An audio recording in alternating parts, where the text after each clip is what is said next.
É um prazer, não precisa nem repetir, esse momento que nós temos.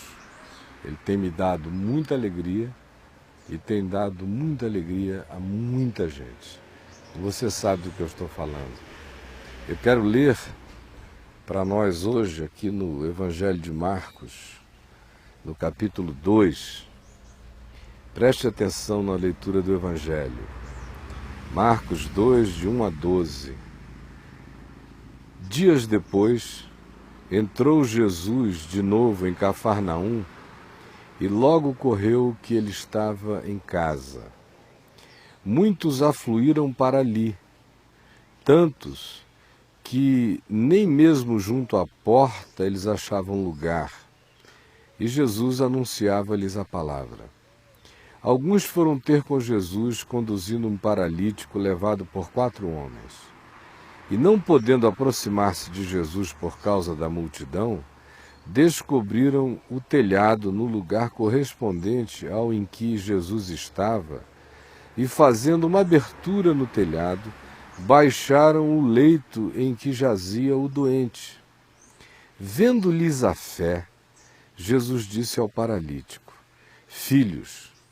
Filho, os teus pecados estão perdoados. Mas alguns dos escribas, que eram os especialistas na lei, copistas da lei, dedicados ao estudo da lei, estavam assentados ali e arrazoavam em seus corações a respeito do que Jesus tinha acabado de dizer: Filho, os teus pecados estão perdoados. E o que é que eles arrazoavam nos seus corações? Por que fala ele deste modo? Isto é blasfêmia. Quem pode perdoar pecados senão um só, que é Deus?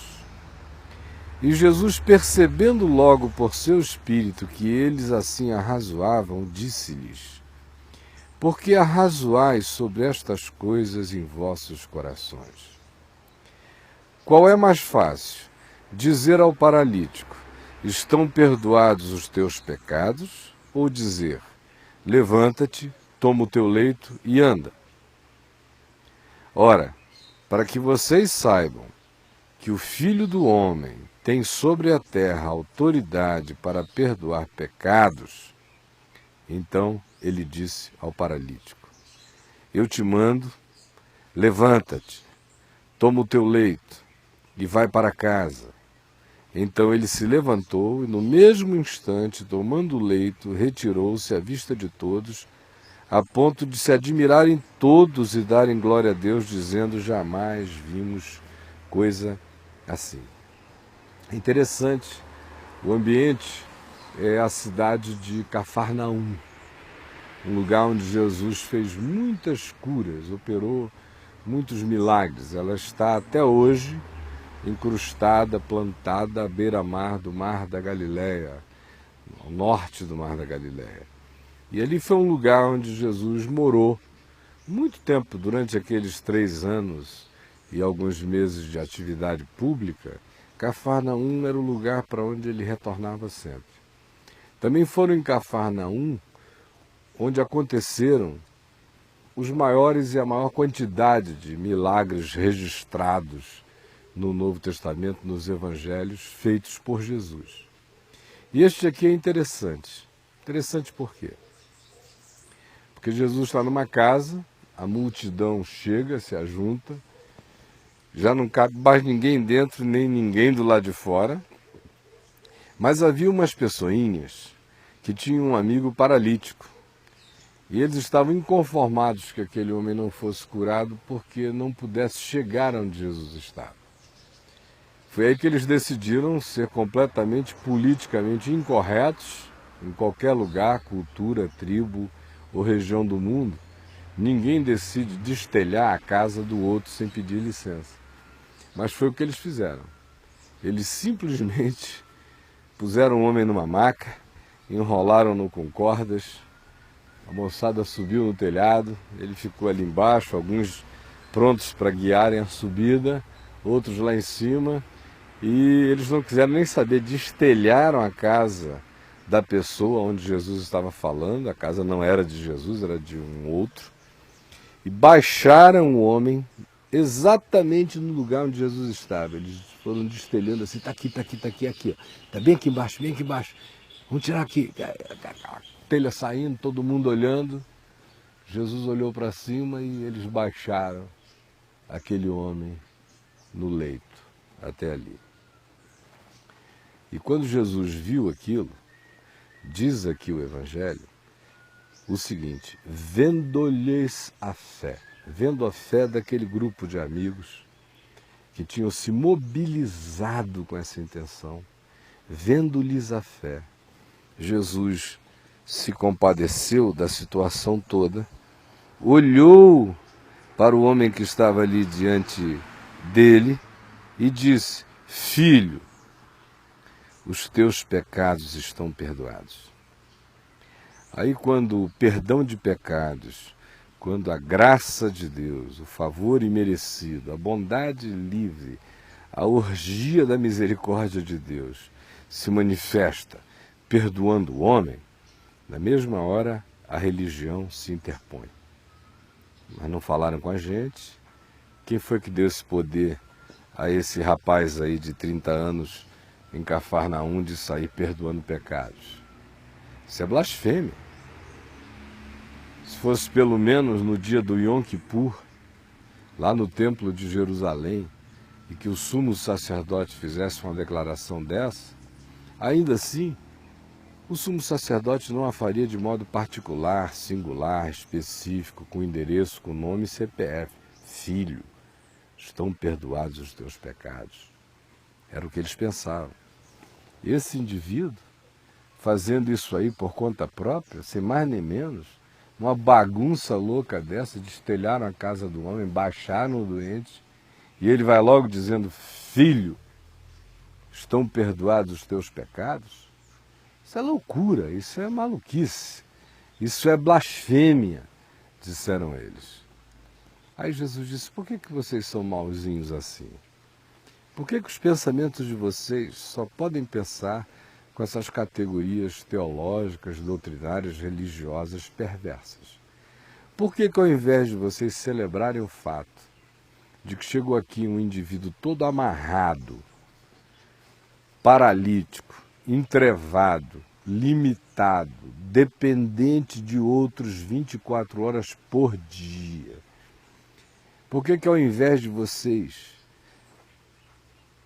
celebrarem a libertação dele, a cura dele, o milagre que perdoa os pecados dele e faz com que a vida dele encontre paz, por que vocês, ao invés de se alegrarem com isso, ficam discutindo teologia? Por que vocês ficam querendo discutir doutrina? Aonde é que vocês foram parar? Vocês ficaram malucos? O que tem importância agora? São as letras da lei? São os poderes da religião? O que é importante agora? É a preservação disso que vocês chamam de sagrado? Ou, de fato, é o bem de Deus se manifestando, se realizando, se oferecendo e se expressando da maneira mais direta possível a este homem? O que vale mais? E aí eles ficaram ouvindo. Jesus disse: olha, por que vocês estão com essa conversa furada? Blasfema é a conversa de vocês, tola é a conversa de vocês, louca é ela. Eu pergunto a vocês, o que é mais difícil? Eu abrir aqui a minha boca e apenas dizer para este homem: filho, estão perdoados os teus pecados? Ou dizer a ele que é paralítico, está aqui no leito: levanta, toma o teu leito e anda. O que vocês acham mais difícil? Ora, do ponto de vista da religião, do ponto de vista da maior parte dos homens, o mais difícil é levantar o paralítico. O mais difícil é fazer com que o homem na cama, na maca, entrevado, possa agora se desentrevar, se liberar, ser libertado, ser desamarrado, pôr-se em pé, pegar a cama que o carregava e agora carregá-la para casa. Isto é que os homens acham que é o mais difícil. Os homens acham que o mais difícil é curar câncer. Os homens acham sempre que o mais difícil é curar a AIDS. Os homens sempre acham que o mais difícil é aquilo que, aos olhos deles, se manifeste de uma maneira bastante física e os assuste, porque seja algo que esteja para além da capacidade deles de realizar. E Jesus, sabendo desse paganismo humano, porque essa é uma mentalidadezinha muito pequena, essa que acha que mais difícil do que perdoar pecados é curar paralíticos. Mas por que Jesus sabe e sabia que a mentalidade era esta, que a inversão das coisas é essa, que a mente humana sempre pensa que o extraordinário é aquilo que possa significar algo meio mágico, totalmente inusitado, chocante? Ele pegou e usou dessas categorias. O que é mais difícil? Mais difícil é dizer: estão perdoados os teus pecados, ou curar o homem e mandá-lo para casa andando agora?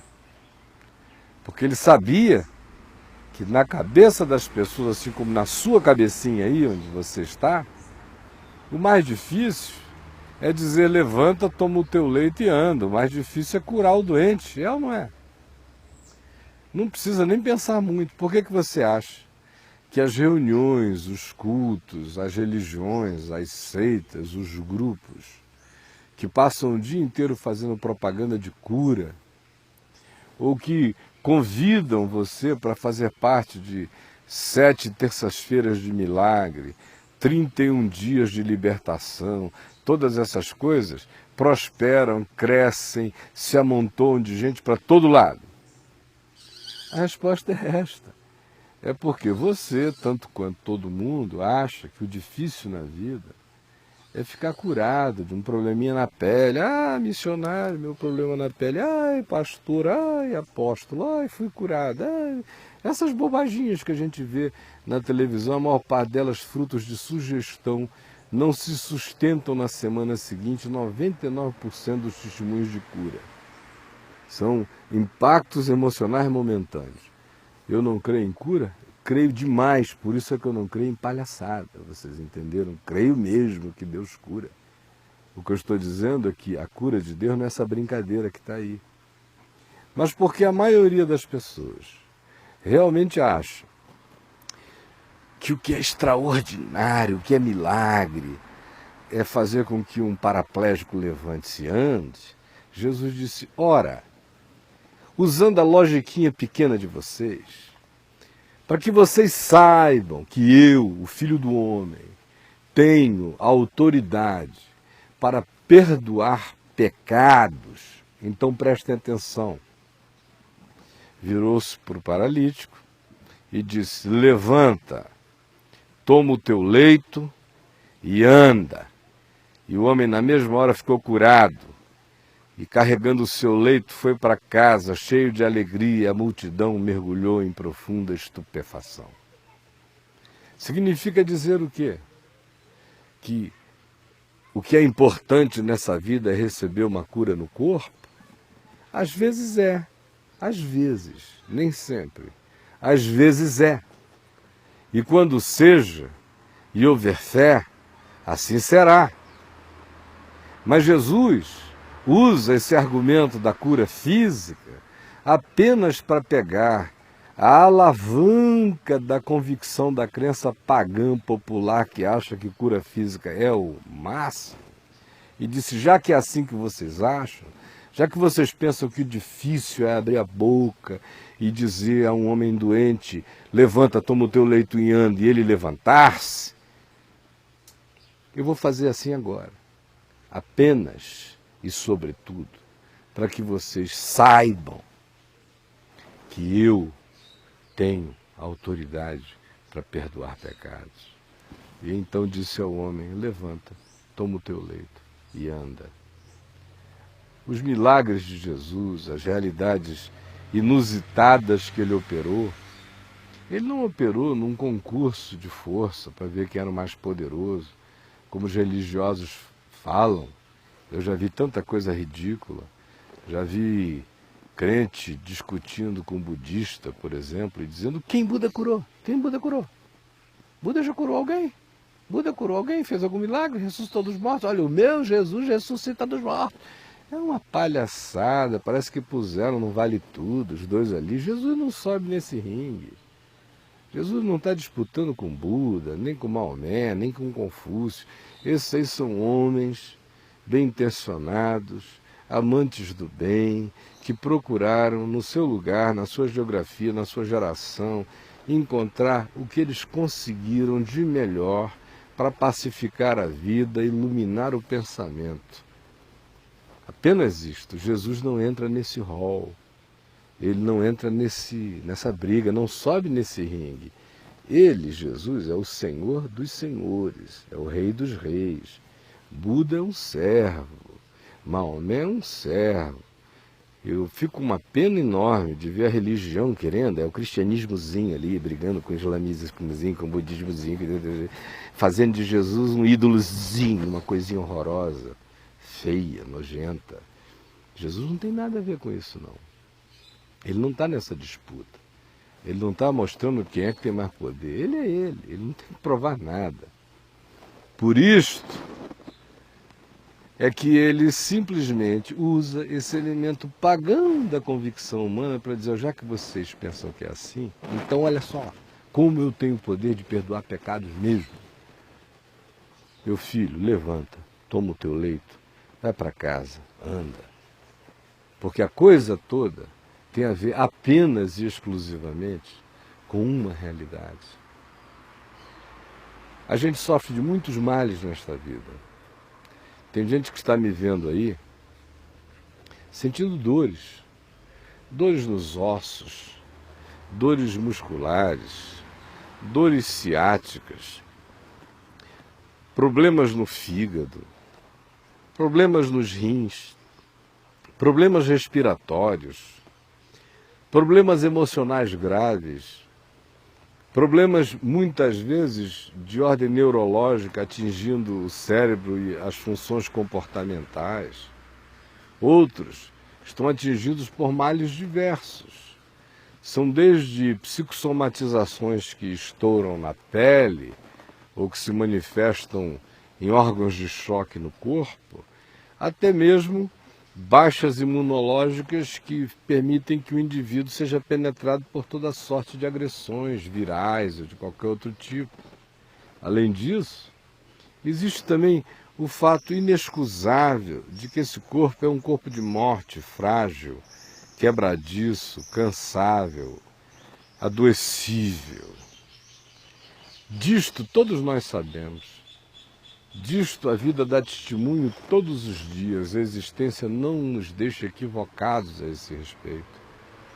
O que é importante, no entanto, mais do que qualquer coisa que me doa, mais do que qualquer mal que me aflija, mais do que qualquer desconforto do qual eu queira ficar livre, mais do que qualquer problema econômico que eu queira resolver, mais do que qualquer coisa que seja o tema da minha necessidade de milagre, que seja a razão pela qual eu, de modo pagão, embarco nas correntes da religião, embarco nessas cadeias de preces sem fim, pagãs, que o indivíduo acha que se ele cumprir o roteiro inteiro, no final Deus vai atendê-lo.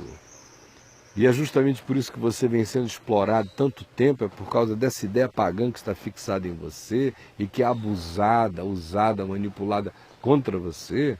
Mas é por causa dessa doença que está na maioria das pessoas que Jesus quebra esse paradigma, justamente dizendo, olha, eu vou curar só para dizer a você que mais importante do que curar o paralítico é que ele se levante perdoado. Um paralítico curado da sua paralisia, que se levantasse daquele leito sem perdão, continuaria paralítico, coxo, manco, enfermo e desgraçado. Dá para me entender? Dá para me entender que você que está aí, todo sarado, barriguinha de tanquinho, todo bonitinho, a mulher também saradinha, que maravilha, correndo para todo lado, dá para entender que você está longe ainda de estar saudável? Você é apenas a sua máquina que está funcionando e que provavelmente o software que roda aí dentro desse computador esteja totalmente destruído e desgraçado de culpa, de angústia, de desejo de morrer, de vazio, de falta de significado para qualquer coisa. Você beija as bocas, elas não te satisfazem. Você abraça, mas não acolhe nem é acolhido. Você faz sexo, mas continua sem saber o que é amor. Você enche a cara, mas não sabe o que é alegria. Você fuma um beck, mas de fato não vai a lugar nenhum, fica só morgado e abobalhado. Você está aí o tempo todo achando que esses elementos que você vai pegando na vida, incorporando a sua existência, que vão fazer de você um indivíduo melhor, mais saudável, mais alegre, mais feliz, mais pronto para a vida. Enganado está você, você sabe disso. No fim só tem uma coisa que importa. Não é se eu estou numa cama, morrendo, ou se eu estou num trapézio rodando. Isso aí tem uma importância relativa, muito relativa, circunstancial. No fim só tem uma coisa importante. É saber se o homem que está na cama morrendo está perdoado. E saber se o cara que está rodando no trapézio está perdoado. Porque quem não está perdoado, está ferrado. Você entendeu?